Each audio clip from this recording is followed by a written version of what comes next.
متعودين على السيستم ده واللون ده من الشيوخ، بس معلش سربرايز. اول شيء انت ليش طالع بتضحك على اتباعك وبتقول لهم كانك انت سيستم مختلف عن الشيوخ، كانك انت البطه البيضاء بين مجموعه شيوخ بطات سود؟ ما انت نفس السيستم له بتشتروه 1400 سنه من الاساءه للكتاب المقدس وتكذبوا على الناس وتقولوا الكتاب المقدس انبأ بمحمد. هذا نفس الاشترار اللي بتشتروه، وما عندكم امر تدافعوا فيه عن نبيكم وقرانكم الا تقولوا كتابك قال كده، العهد القديم قال كده. انت ليه مفتكر حالك سيستم جديد؟ لا، هو هذا نفسه، بس اللي اختلف انه ما كانوا ينبسوا حواجبهم.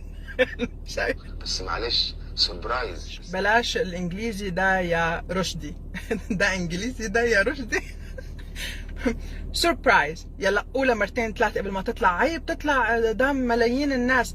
سربرايز. ايه اللي سربرايز ده؟ وليه مضطر تحكي انجليزي؟ خليك، ما انت بالعربي الناس مش شايلينك من ارضك، ليه بتهينوا حالكم هيك؟